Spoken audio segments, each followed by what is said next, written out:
What if the real secret to getting into Harvard or your dream college or university is not about your resume at all, but about how self-actualized you are while applying? Today's guest, Ryan Meechan, didn't follow the traditional path. Ryan is an associate research fellow at the Leadership and Happiness Laboratory. Yes, that's a real thing. At the Harvard Kennedy School's Center for Public Leadership. He's also a visiting scholar from New Zealand, where he's completing a PhD in organizational behavior at Victoria University of Wellington. Ryan also has an MBA and a bachelor's degree in geography and public policy. And if that wasn't enough, he's also a certified positive psychology coach whose research focuses on how individuals fulfill their potential by actualizing their ideal selves, and the factors in organizational environments which hinder or enable ideal self-actualization. This is fascinating, and I cannot wait for you to hear more about how to do this in your own life.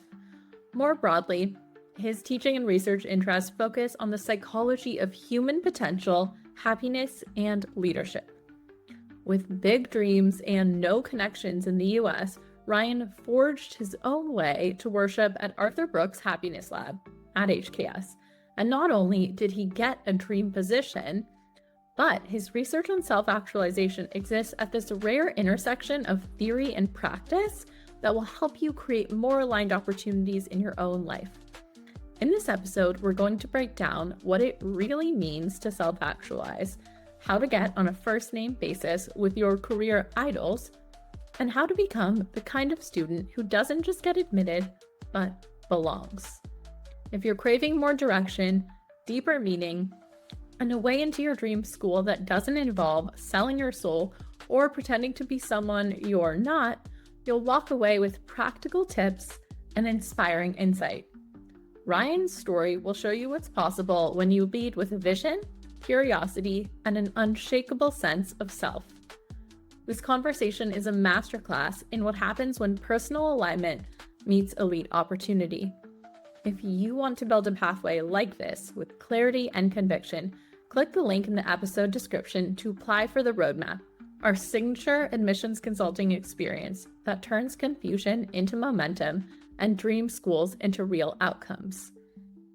Also, if you're listening to this in real time, I am launching a super secret Leadership Institute in person in Cambridge, Massachusetts this summer, August 2025. Ryan is going to be one of the core faculty members. It's for current college students and recent grads. If you love this episode and that's something that resonates with you and you want the opportunity to learn from us in real time, in real life, reach out for a link to apply. Ryan, thank you so much for joining me today. I'm so glad we met at Harvard and really looking forward to interviewing you. Yeah, I'm really excited that you reached out to me, and I'm really grateful for this little friendship that's bloomed since. Me as well. So everyone who's listening has your general bio, but I'd love to dig into a little bit more about you. So we met at Harvard at the business school in this class called The Spiritual Lives of Leaders. Well, actually, no, I was in Arthur Brooks' class on leadership and happiness and saw you and then realized you were also in another class with me. Can you tell us a little bit more about what brought you to Harvard? Yeah, sure. So a couple of years ago, I was at an event when I was doing my MBA back home in New Zealand. And it was an event for Māori students in New Zealand where they had Māori career leaders and academics coming in to talk about their pathway and how they found their path in the world. So for those of you that aren't aware, Māori and the indigenous people in New Zealand, and I have Māori ancestry, and so I came along to this event. And there was an individual that got up to speak. His name was Te Pūoho Kātene. I mean, I would call him a friend of mine and a mentor of mine. And this would have been, I think, maybe back in like 2021 or something like that. He talked about his experience getting a Fulbright scholarship and going to study over in Stanford. And I had never heard about these incredible scholarships to give people opportunities to study overseas. I was transitioning from finishing my MBA into doing my PhD, and I had my eye on getting one of these Fulbright scholarships one day so I can study on the other side of the world in the United States of America. And I wanted to study with someone who I think is one of the best in the world at making happiness studies, the science of meaning and purpose in life, accessible and understandable for everyday people, right? I think there's a lot of incredible academics in this space, but sometimes some of the academic work that is pushing the field forward is really difficult for everyday people to be able to engage with and to be able to think about in practical ways for thinking about how do I find my pathway in life? And so, lo and behold, I reached out to one of the other researchers here at Harvard's Leadership and Happiness Lab, who worked for Professor Arthur Brooks, who, as you mentioned, teaches leadership and happiness as a part of Harvard's MBA program. So I've been here at Harvard since August the 19th, 2024, and I'm here until the end of August this year, 2025. And I'm just doing my best to, well, one, finish my own PhD from back home in New Zealand, but also to just learn as much as I can from Arthur Brooks and his team about studying happiness. And also, how do we study happiness and communicate it in a way that is as effective as possible for helping everyday people live happy, fulfilling, meaningful lives as well? So that's why I'm here. And why does that matter to you, helping everyday people live happy and meaningful and fulfilling lives? Yeah, it's a great question. The thing for me, this is my personal story with this, is I'm the first in my family to go to university in this capacity. And the thing that kind of keeps me grounded on my journey is that everything that I do, I need to be able to go back home to my little hometown in New Zealand on the east coast of the North Island. And I hold myself to a standard of being able to communicate what I'm doing to my grandfather, my grandmother, my mother, my little cousins, my niece, my nephews, all of that sort of stuff, in a way where they understand the value of what I'm doing. And I Mm. guess it's a little hint for me in terms of keeping me grounded on the right pathway. Because if I'm studying something formally that I can't articulate the value of to my family, then it means that I've probably got lost on the pathway. So thinking about that has really kept me grounded in terms of thinking about why am I studying what I'm studying and how do I make what I'm studying accessible and valuable for my family back home in New Zealand as well. Because I think, I mean, we're all trying to figure out how do we live our best lives? How do we find our path in the world? How do we find happiness and a little bit of meaning as we walk that pathway too? And I think one of the critical jobs that a good researcher and academic should do in this space is figure out how to push the field forward, but also leave a pathway behind for everyday people to be able to find their own pathway too. So that's what gets me going.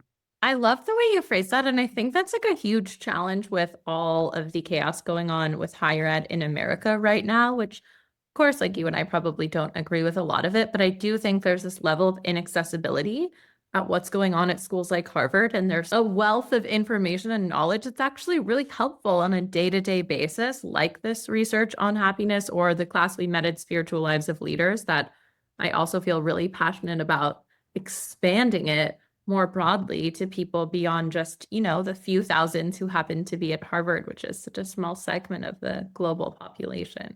Yeah, that's exactly it. And I guess that's my mission in some capacity too, is that I'm coming here to Harvard, which is one of the best and most globally renowned universities in the whole world. And my little hometown in New Zealand is a city called Hastings on the East Coast. There's no universities there. There's, universities 3 to 4 hours away. But I see it as my job to come here, learn as much as I can from my experiences at Harvard, to be able to bring it home for everyday people from back home in New Zealand, no matter where they're from. So I think that's part of my duty in terms of the pathway that I'm trying to walk with the work and the research that I do. You're walking it. You're walking it, right? Trying. I'd love to segue into an overview of your own research on self-actualization, which is fascinating, and also talk about it through the lens of what you just shared and sort of what are the risks if people don't have access to this knowledge. If we're not learning about happiness, what happens then, and how does that relate to your current research?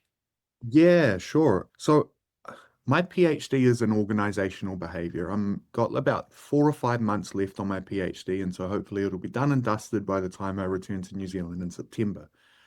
But I finished my MBA, and as a part of my MBA, I took a class in organizational behavior, and it just lit a fire inside me.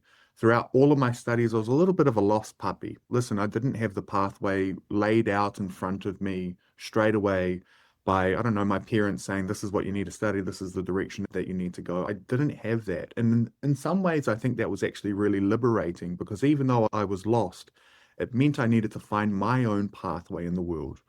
And so all of my undergraduate studies, listen, my undergraduate studies sucked. I was not an A plus student or anything like that. But I knew that at the end of my undergraduate studies, there was still like a sense that I hadn't fulfilled my potential as a part of my undergraduate studies. And there was like a little bit of a hunger for, I need to get back on this pathway because I know that there's something within me that I can bring out to be of service to the world. So a couple of years after my undergraduate, I went to do an MBA at one of the universities in New Zealand, Victoria University of Wellington. Mhm. And the first semester that we had there, I took a class by Dr. Paul McDonald on organizational behavior. And Dr. McDonald's class on organizational behavior just lit something in me. And I thought that's what the whole of my MBA was going to be like. And lo and behold, then you also get lumped into accounting and supply chain management. And listen, the lecturers and the professors were great, but it just didn't tinge to the same fire in my spirit. And so I completed the MBA and I was curious about progressing in organizational behavior and doing a PhD in that domain. And I was thinking about what could I study as a part of my PhD. And this is when I came across some of the research and work on self-actualization. And specifically, I read a book called Transcend by a professor at Columbia University called Scott Barry Kaufman. And the book Transcend is like it's a contemporary reappraisal of a lot of the work from Abraham Maslow on self-actualization. It's almost like a reupholstering of self-actualization with contemporary personality science, positive psychology, all of the good stuff. And I read that book and I thought, wow, this idea of self-actualization sounds so cool. It's deeply resonating with me. And another way too, it was like, I want to learn how to study self-actualization. So in my own meta way, I can learn how to self-actualize too. You know, my research wasn't just research, it was me search. You know what I mean? I was trying to figure out who am I in the world. And so I turned to doing my PhD in organizational behavior. And I was curious about how do we design organizations well, how do we design our environments, whether they be workplaces, organizations, communities, in ways that enable individuals to self-actualize and fulfill their potential? That's what I was interested in. And Now, to clarify, Ryan, for the listeners, like, what's your no jargon definition of self-actualization for someone who's not sure? yeah, well, this is part of the issue that I found in the research is that self-actualization is almost like this mythical concept that lots of people have heard of, an introduction to psychology, an introduction to management. It's always paraded around as being like the top of Maslow's hierarchy of needs. And it represents some notion of the individual becoming fully human and realizing their unique potential. That sounded really exciting and sexy to me, and I wanted to study it and figure it out. But it turns out I wanted to study how do we cultivate environments that enable people to self-actualize. And if you're a half decent scholar, you need to find a way to measure that. So if I was studying happiness, for example, and I wanted to study what are the factors in organizations that enabled happiness, you need to find a way to measure happiness to see what changes and what are the factors that lead to high happiness being reported in the individuals that work within that organization. Now, I looked at all of the research on self-actualization. It's a really famous concept that's been around since at least the 1940s when Maslow started writing about it. There are earlier scholars that talked about it beforehand. But I couldn't find a way to measure self-actualization that made sense to me or I thought was robust enough. And so I did a lot of work trying to figure out, well, what is self-actualization really and how do we try to appraise it? Or how do we try to measure it? And that's when I came up with my concept, which I call ideal self-actualization. Because I had this question coming up, which was, what is it that the self actualizes towards? Or what is it that the self actualizes? And there's lots of very beautiful poetic language in the works of Abraham Maslow and other scholars about fulfilling your innate potential or fulfilling the potential of your true self within. And I love that language and it resonated with me, but it didn't give me a framework for figuring out, well, how do I find out what my potential is? How do Mm. I know if I'm fulfilling my potential?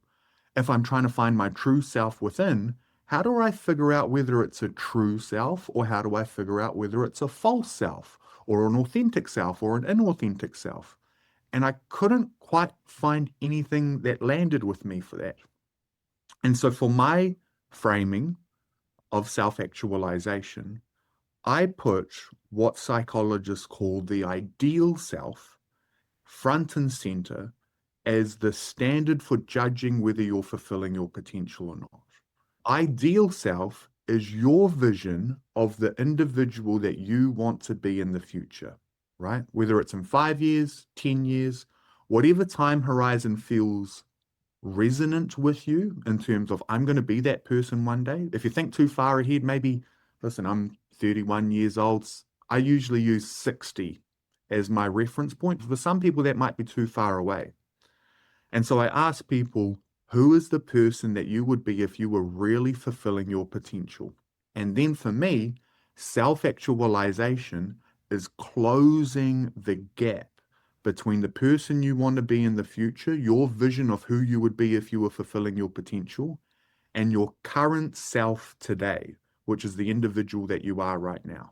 Okay. So self-actualization for me is found in those moments of closing the gap or feeling like you're moving in that direction.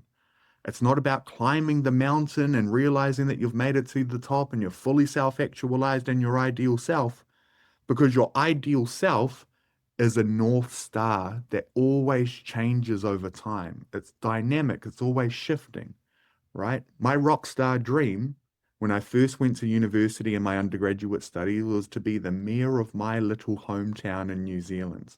I'm probably not going to be running for mayor anytime soon, but that was my ideal self back in the day, right? And that ideal self was really important for guiding me towards the pathway that I'm on right now. It doesn't mean that I failed. It just means that as I move towards that ideal self, it shifts. And self-actualization is making progress towards that constantly shifting North Star that guides you as you seek to fulfill your potential. Wow, I'm blown away. And also, these are the kinds of conversations I have with my team and also students at my company because there's this belief that I haven't figured out what I want to do yet. I just was speaking with a family this morning and say like, you don't really need to do that. You're really sort of figuring out your ideal self and then evolving that way, knowing that it's going to change, but I find this idea so challenging for people as there's this paradigm of at 15, you should know you want to be a doctor, and then you should do everything to become a doctor, and then you'll be a doctor until you're 70, and then you'll retire. And it's like, how do you think that we can apply what you just spoke about more broadly in society? Because that's sort of like my life purpose as well, is changing the education system so that this belief that you just shared is the norm. Yeah, I completely agree with you. And listen, I'm doing my PhD in this space, and a PhD is just an apprenticeship. So by no means do I have all of the answers to this sort of stuff. So take what I'm going to say with a grain of salt. But the thing that came to mind for me when you're asking that question is, I was never educated about any of this sort of stuff about, how do you judge whether you're fulfilling your potential, or how do you judge whether you're on the right pathway for yourself or not? Mm. So, last year I was doing guest lectures back home at the university in New Zealand, and I had students come up to me when I was lecturing on this sort of stuff, being like, this is the most powerful lecture I've ever been in any of my undergraduate studies because it's helped me think through who am I wanting to become long term? How do I judge on my own standards what my potential is? And so I think for me, part of the education work that I want to get, educational work that I want to be able to get into when I return home to New Zealand and for the rest of my career is helping people uncover those pathways, right? So for me, I want to be able to draw on the latest social science research that studies human potential and ideal selves and how people find their callings and their pathways in the world, integrate it with the contemporary neuroscience and human biology that helps us have a deeper understanding about what our psychological experiences are. And then also adding the additional layer of those spiritual callings that help us make sense of our experience as a human being as well. And for me, that's what I think is the sweet spot for what we should be getting educated on and for helping people figure out who am I and who do I want to become long term, you know? Amen. I like completely agree. I love that you mentioned the spirituality component here. And, that's how we met in this class at Harvard Business School, the spiritual lives of leaders, which is quite an unusual class to be at the business school. And I found what you shared with me in one of our earlier conversations about Maori spirituality and sort of theology and how you use that in your leadership teachings to be really interesting and also accessible, even for someone with a different faith tradition or no faith tradition at all. Could you tell us a little bit more about that belief structure and like this concept of, I think, mana? Is that? Yeah, you got it. Good memory. Good memory. So when I first started my PhD, I wanted to look at what are the characteristics in organizations that enable people to self-actualize and fulfill their potential. But I was also interested in looking at what are traditional Maori ways of thinking about whether someone's fulfilling their potential or not. And that's what got me reading and researching about what is commonly talked about in the Maori world and back home in New Zealand, which is mana. And mana is like your spiritual capacity for leadership. Back home in New Zealand, if you've got someone that's seeking to lead in some capacity and people aren't resonating with them, you'll hear someone say, like, "Ah, they got no mana, they can't do it, they got no mana." Like, regardless of whether you're Māori or not, lots of Kiwis understand implicitly what the concept of mana is. But for a lot of individuals, they don't necessarily have the deeper understanding of the Māori spiritual context of where mana comes from. Mm, And to link this back to this grand story about how do we fulfill our potential and how do we find out who we are in the world, in the Māori world, one of the ways that you actualize your mana, if we can use that language, is that your potential is inherited from your ancestors, through your ancestry, through your genealogy. The Māori word for that is whakapapa. So through your whakapapa, which ties you all the way back through the generations to the beginnings of the universe in Māori cosmology, you mm, inherit what is called your tapu. Tapu is commonly translated as your sacredness. But if you break down the word, tapu can also be, well, yeah, your sacredness. It's usually translated as sacred, but it's also ta, which means your, and pu, which means your source. And so through your ancestry, you inherit the source of who you are, which is also your potential for mana as well. And in mm, a lot of Maori writings by very famous Maori philosophers and thinkers, some individuals say that we all inherit a relative degree of tapu, which is our capacity for mana from our ancestors, but we're not beholden to that tapu, right? And the first time I was reading that, I was thinking, oh man, I'm probably not going to be inheriting too much tapu and mana from my father because he was in and out of prison growing up. And listen, I had a little bit of trouble with him and that sort of stuff. And I thought, man, am I buggered? You know what I mean? Is there going to be no luck for me? You know? But some of the other scholars say that regardless of what you've inherited, you can always uplift and actualize your own mana by mm, uplifting the mana of others around you as well. So you demonstrate your mana by uplifting the mana, the potential, the spiritual power of the people around you in your community as well. So it's very interrelated. It's very, I guess, communally orientated in terms of you receive your potential from this for your ancestors. And it also exists in relationship to how you serve and uplift the lives of other people around you as well. What a beautiful embodiment of that you are, Ryan. Oh, thank you. Very kind. That's so cool. It's interesting because there's a saying, and you build self-esteem by doing esteemable acts. And it's something I always share with our students who don't have confidence. Like, okay, great. You're going to get confidence by like helping others achieve their goals. And then slowly you will build it. Like there is sort of this learning in action and learning in community. But even that isn't really taught in school. It's like, action breeds clarity. You kind of just have to go out and do the thing, and then you will build your mana and confidence versus like, I'm going to think about it in the library and think about it and think about it and how will it all work? Yeah, exactly, exactly, right. So, I mean, for me, I think that's a really critical part of it is like there's definitely time for self-reflection when it comes to finding your calling and thinking about who you want to become and discovering what's within. But actualizing your potential rests within the real world by engaging with others as well.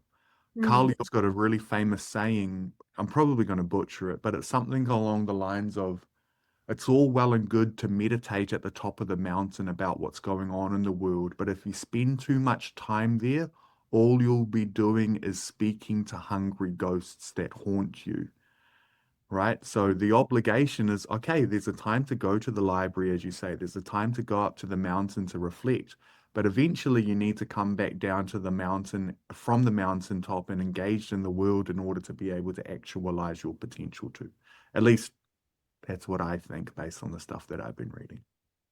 Well, it feels like that's what you're doing, where you're getting a PhD, you're spending this year at Harvard as a Fulbright scholar, but with the intention to take this teaching and transmute it more widely beyond just people who are at this one small elite university or even at the university you're going back to in New Zealand. Like there's so many more people who could benefit from Yeah, this yeah, knowledge. that's exactly it. And I mean, the other thing that I want to share too is we kind of talked about my research on ideal selves as the standard that we should judge ourselves by for whether we're fulfilling our potential or not. But the other thing that I want to share too is that there are lots of different types of what psychologists call possible selves, which Mm. are our cognitive representations, our ideas that we have in our head of who we could be in the future that we use to make judgments about what we should be doing in the paths we should be following in life. And so the ideal self, for example, is the self, the vision that belongs to me, that inspires me, that awakens something in me about the life that I could be living, the self that I could be becoming. And a lot of people, when they're early on in their careers, they'll think about their ideal self in a way which is really deeply tied to their career. Mm. But the ideal self is supposed to be far more holistic than that because there's far more to Ryan, there's far more to Kathleen and whoever else is listening to this beyond just the work that we do, right? So it's also what are your relationships to your friends and your family as well? What are your spiritual and religious practices or traditions that are going to inform you enacting your ideal self? What is your health and well-being going to look like? What are your leisure and hobbies and activities that stim you going to look like? It's how you're going to contribute to your community as well. It's all of these different facets that help us think about holistically what is the life that I want to be able to live. So that's really important to think about when you're thinking about what might my ideal self be if I was fulfilling my potential. But there are other possible selves that I think it's really important for people to be aware of. And so some of the researchers in this space say the biggest impediment for individuals seeking to actualize and become their ideal self is what psychologists call the ought self, OUGHT. And this is the self that other people expect you to be, or society expects you to be, that isn't necessarily representative of the self that you want to become. There was a really famous psychoanalyst back in the 1940s, 1930s too, Karen Horney. She was one of the first feminist psychoanalysts who took a step away from the traditions of Jung and Freud. And she wrote about her experience working with clients who suffered from what she called the tyranny of the oughts. So they just lived for the expectations of others, but not their own innate expectations of who they wanted to be and who they wanted to become. And the long and short of it is that, I mean, their souls ended up being crushed because they were just blindly adhering to the standards of others without attending to what they actually wanted to do as well. I'm not advocating at any stage that we should just outright reject the standards of others, right? Because we live in relationship to people as well. But if we're just paying attention to what others want from us and who others think we should be without attending to our own desires, then it's not going to be particularly good for our own sense of happiness, purpose, well-being long term. The other one that I think people should be thinking about is what psychologists call the feared self. And the feared self is the self that you want to avoid becoming. Okay. For me, my feared self that I had as a teenager was a really critical part of me fulfilling my potential and getting on my pathway. My feared self was that I didn't want to be anything like my biological father, alcoholic, in and out of prison, didn't really take responsibility for his life, wasn't a reliable person to be around. And Mm. that was a really powerful motivating force for me because I didn't want to be anything like him. So it can be a real powerful motivational catalyst. But the issue with feared selves is that they don't give you a standard for what to aim for where to go. They're a standard for what to run away from and what to avoid. But when it comes to our own happiness, our well-being, our sense and meaning in life, we get that from making progress towards meaningful goals. Running away from something is not making progress towards a meaningful goal.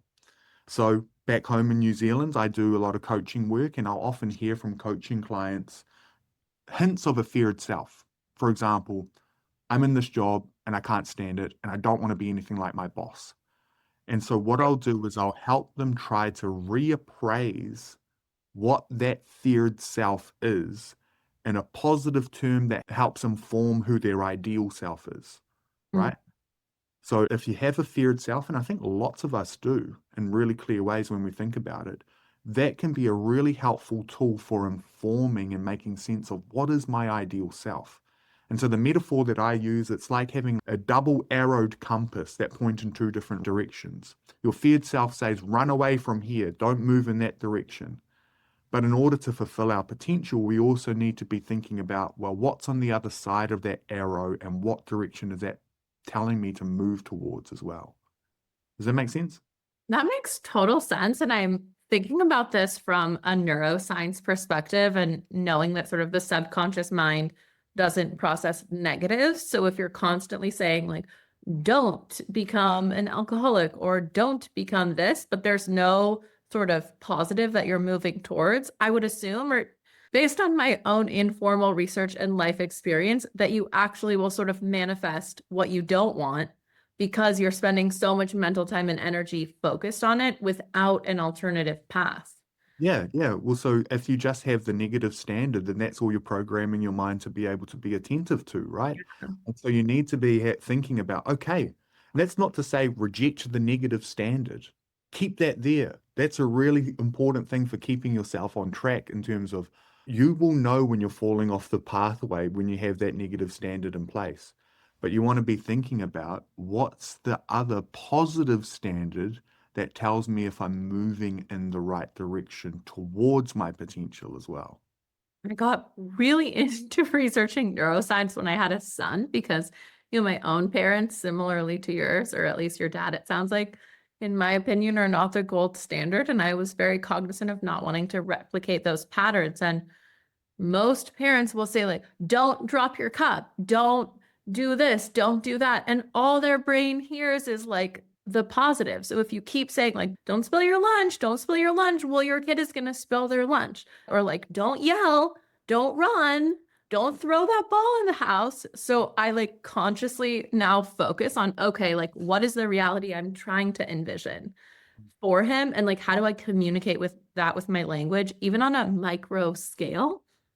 It's Mm, really hard to do because you're reconditioning your brain. But I notice in his behavior and in our relationship, it's much better because I'm focused on like what is the positive that I want that's in the highest good for him and the environment. Maybe sure he does want to throw a baseball through the window, but like it's probably not good for anyone ultimately.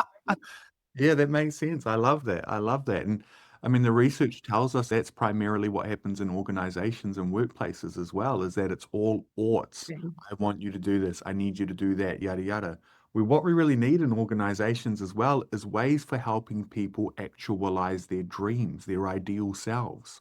And the research is pretty clear on telling us that if we can find ways within the workplace context, it's not all just about work. Some people don't have ideal selves that are connected to the workplace, and it's perfectly fine if your ideal self has no work in it whatsoever. Job is just the job to be able to get by. That's all good. But the research tells us that within the workplace context, if you can find a way to ensure that your employees, your staff, their ideal selves and realizing their ideal selves are aligned with the work you do in the workplace, they're going to be happier in the workplace. They're going to be more committed, more motivated, more engaged as well. So a lot of our organizations operate on the basis of those oughts. But on top of that, I think what's really important is cultivating organizations and having leaders, managers, coaches within the workplace context who understand the ideal selves of the staff and help them make progress to be able to get there. That's for me how you're going to get the best out of your staff as well. My mentor, who is no longer alive, and I've never met because we're never alive at the same time. But, anyways, he's still my spiritual mentor, who is Martin Luther King's spiritual mentor, Howard Thurman, like prolific writer, theologian, academic minister, has this beautiful quote that's like, don't ask what the world needs. Ask what makes you come alive because the world needs more people who are alive. And Beautiful. so it's what you just said. It's whether it's your child, a client, your employees. I think there can be more awareness around like having people be their ideal selves and having flexible work. The Hendricks, who I studied with, write a lot about this, is like if you're self-actualized in your career, you might switch roles. You might not be the COO. Maybe you're supposed to be in marketing instead, but that pivot will also serve the company and value creation because you're going to be more productive if you're like inching closer to that, if you're closing that gap. Yeah, that's exactly it, right? And that's what I've been finding in my research is that individuals that feel like they're getting closer to becoming their ideal self tend to be far happier, tend to be more psychologically flourishing, tend to be more engaged in the workplace as well. So that sense of progress towards that meaningful goal of who you want to be in the long term is a real critical component of our own psychological flourishing as well. But the important standard is that your ideal self is your standard for your potential. No one else can judge it. Nobody else can say this is wrong, right? This is you thinking about what would my life look like? Who would I be if I was really fulfilling my potential? And so for me, two little reference points that I use when I'm at a crossroad and I'm trying to figure out a pathway forward is I ask myself two things in order to be able to, in your words, be fully alive and find the best pathway forward for me.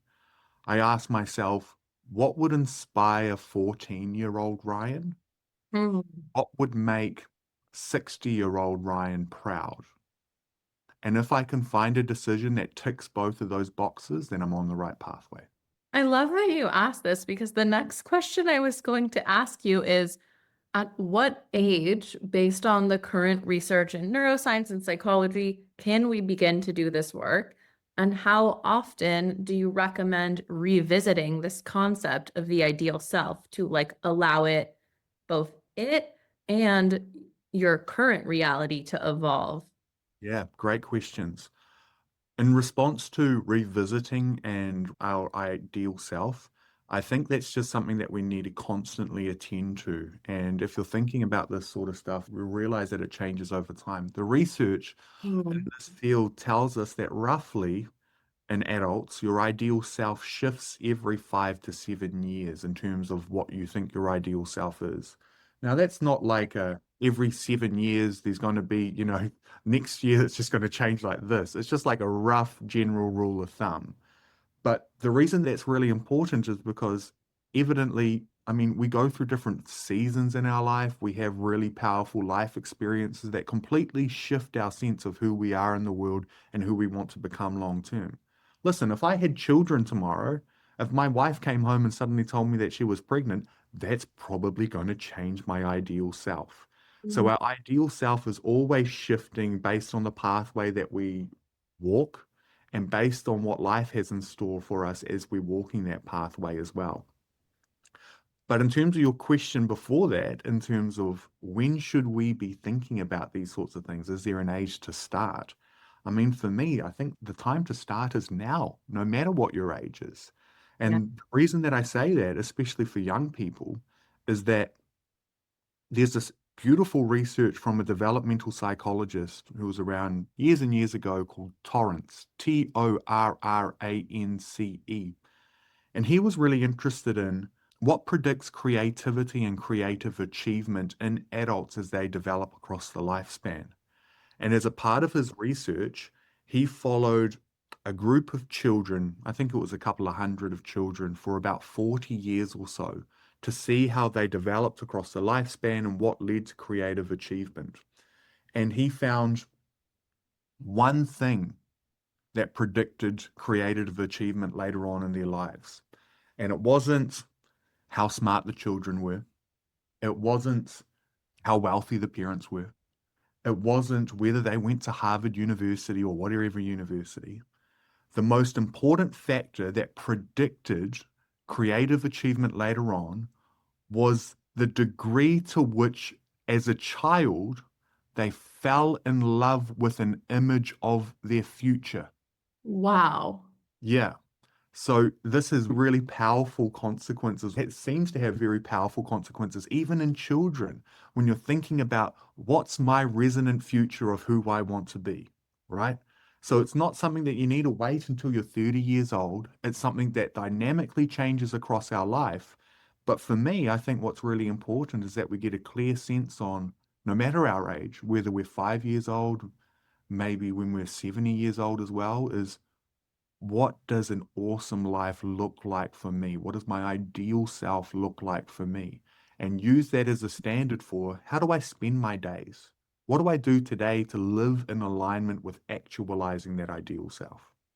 I almost want to cry because what you just said is the entire purpose of my life's work thus far in like the company that I own. That's what we do. We help people like kids starting in high school figure out what is that picture and then how do we bring them towards it. And a lot of our students are told you're not very smart at school. Maybe because they're not getting the grades that they think, or that they're like not good at anything because they're not good at calculus or any of these standard subjects. And so they feel really lost and confused. Like there is no picture for them to fall in love with, or the picture they're in love with is something that the system is telling them, like they shouldn't, no, don't fall in love with that actually. You Yeah. should figure out how to become a doctor. Yeah, and I've experienced that in high school back home in New Zealand as well. I had teachers that would tell me, I'm wasting my potential and I was lazy and all of that sort of stuff as well. And I mean, I was fulfilling my potential on my own terms. I was doing musicals and theater and I was doing debating. And I always had a job where I was earning money from like 9 years old, right? I was always doing all of Mm. these sorts of things, but I would have a teacher in my ear telling me I wasn't fulfilling my potential because I didn't do my homework. And so, I mean, that is like another classic example of the imposition of the oughts that individuals place on ourselves. One of the things that I do want to say is that I'm not saying we should reject all the oughts. I said this before that individuals impose on us because oughts can play a really important role in socializing us to be well-rounded social actors in relationship to people. I'll give you a silly example. Yeah, tell me more about what you mean by that. So a silly example that I'm going to share with you is an ought self that we've all encountered when we were a child are our parents telling us to brush our teeth. You got to brush your teeth, right? Most children at 3, 4 years old are probably not resonantly pulled towards regularly brushing their teeth because it's their calling in the world. I agree But from personal experience every day. yeah, so an adult imposes that ought on them to help socialize them into brushing their teeth, having good oral hygiene. Now, this is a little bit of a silly example, but going into teenage years, adulthood, I'm pretty sure most of us don't have an ideal self, which is I want to have no teeth, right? We want to have healthy mouth oral hygiene. And so, in the very same way, thought selves can play a really important function in terms of saying these are the standards that we hold you to be able to be a high performing individual in this context, or to be a well integrated person within this context. Like the toothbrushing example, or like the examples of going into the workplace and a boss saying that these are the standards that we're going to hold you to. But what's really important is the integration between both of those. If it's just oughts and no ideals, then it's going to be not a particularly healthy combination for your sense of happiness, well-being, and purpose in life. Thank you so much for sharing that because that was a really interesting, like, micro example of the ought self, which is not how I was conceptualizing it. So, your ought self doesn't need to necessarily be as macro as like your life's work. It could be, I want to be someone with great dental hygiene who has nice teeth, of course. It will serve you well in life. Yeah. So we can integrate our ought selves into ideals, Mm, right? But the issue is when we're imposing oughts that the individual doesn't want to integrate into who they become. And so mm. it's just society, it's just parents, it's just bosses, teachers, whatever, saying, this is who you need to be, this is what you need to do. And you're going, that is not meaningful to me, and I do not want to do that with my life. That's where the trouble comes in. And that's what becomes a barrier for getting in the way of people trying to fulfill their potential by becoming their ideal self, is the noisy barrage of the ought selves out there in the world that we all faced with. The noisy barrage of the ought self. There's like a poem here or a collection of poetry.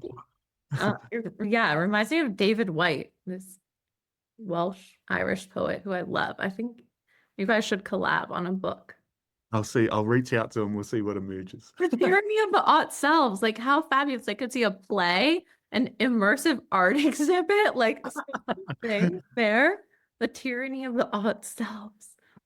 So for some of our listeners who might be like the 14-year-old Ryan or 14-year-old Ryan's parents, like what advice would you give him now from your semi-actualized self halfway to 60 on career paths, on purpose, on fulfillment, on navigating the ought selves from within and without? Yeah, great question. There's two things that come to mind. I've been trying to pass through the research and works from other psychoanalysts and spiritual scholars to figure out how do we distinguish between what's our ideal selves and what's our ought selves, because sometimes it's not particularly clear. And the best answer that I've found is that individuals pursuing ought selves tend to have like a big dream of everybody recognizing them for doing amazing stuff. And that's the only thing that motivates them for the pathway is the recognition from others. Karen Horney, the psychoanalyst that I was telling you about, she says that individuals that suffered from the tyranny of the oughts, the only thing that kept them going was their own dreams of glory, right? But when it actually came to walking the pathway, they couldn't muster the energy to do that fulfillingly. So, what I think is really important is attending to your sense of energy and vitality and sense of meaning from actually walking the pathway to become that ideal self and fulfill your potential. And so that's why my framing of thinking about self actualization not as arriving at the top of the mountain, but as using those moments as meaningfully as possible, right? So self actualization is in using the moment as meaningfully as you can to climb that mountain, right? And if you can do that in a way that feels meaningful, that energizes you, then you're likely on the right pathway. right? And if you're in a position where you've got the vision of the mountain and you're trying your best to walk the pathway and it's really difficult to do so and it's crushing your soul, it might be an ought. So it's important to be able to think about that. Beyond my research in this space, one of the best pieces of advice that I got for my career was from the professor that I told you guys about at the beginning of this, Dr. Paul McDonald.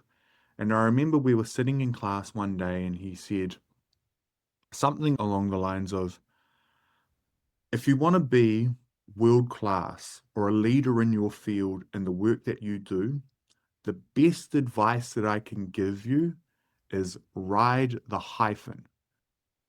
Huh. So we were sitting in class and we're half smart MBA students doing our masters in business. And a lot of us are looking around going, what the hell does that mean? Right? And he said, you want to be able to grab two fields that are tangentially related to one another, and you can be the hyphen or the intersection between both. There are going to be people that are better than you in one domain, there are going to be people that are better than you in the other, but you're going to be one of the few people that bridges all of that together. And so for me, that's why I want to be doing research in happiness, meaning, purpose in life, doing coaching work, doing leadership development as well, and also integrating spiritual and Māori traditions into ways of thinking about these sorts of things. There's going to be people better than me at all four of these sorts of domains, but soon enough, I hope this doesn't come across as too arrogant or anything, but there's not going to be many people that will be able to compete with me at bringing it all together. And that's my little niche, my little hyphen in the world. So my advice on top of that, beyond just thinking about ideals, beyond just thinking about oughts, is what's your hyphen? What's your niche that you want to be able to occupy that nobody else can compete with you in? Because you're drawing on fields where you see connections that other people might not. It's such a great phrase. It should be a t-shirt. Ride hyphen. Yeah. But I tell students all the time, like, you're never going to be the best. You're never going to have the top test score. There's always someone who will get a 1% higher than you, but can you be different? And then can you tap into this Howard Thurman concept of aliveness?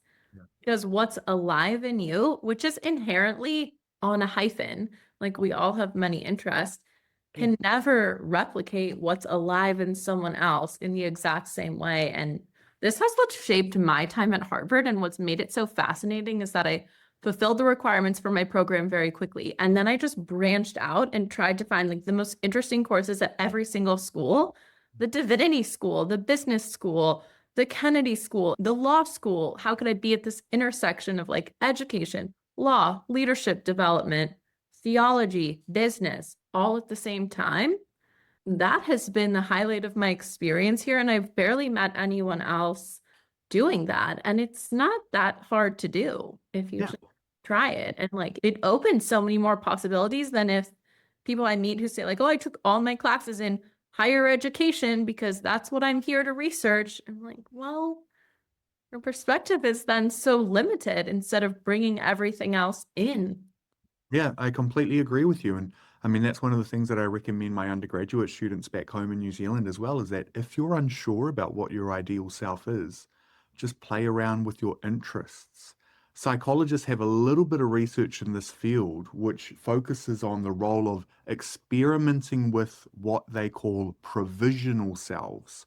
And provisional selves are the selves that we adopt when we're in transition phases in our life where we're not sure what our ideal self is that we want to be able to move towards. And so we put on masks to see how we fit and we follow little interests to see what they're like. And so using the language of the ideal self, it's like planting seeds for little potential ideal selves and seeing what emerges from the experience of testing your interests. One of the things that Carl Jung believed, I've been reading heaps of Jungian psychology recently, but one of the things that he believed was that when you experience interest, curiosity, or resonance when you're attending to something or you're listening to or reading something, he thought that was a version of your future self beckoning you forward, saying, follow this pathway. Oh my God, I have chills right now. We're like so aligned, right? Honestly. Yeah. So pay attention to what makes you curious, what makes you interested in a particular topic, and just use that as a clue for maybe I should follow this pathway. And I think to your language or my language about paying attention to what's energizing, vitalizing, and what makes life feel meaningful as signals that you're on the right path. We can lump that under and use your language of what makes you fully alive as you walk the path. That's what really matters here. My friend Susie Batiste, who's a brilliant, one of Forbes' wealthiest self-made women, she runs a $500 million company. I had her come to the Kennedy School earlier this year to give a talk on resonance and dissonance, and that's how she runs her entire business. And sort of the belief I learned from her, which I find fascinating, is that ideas themselves are alive and like they're seeking their host.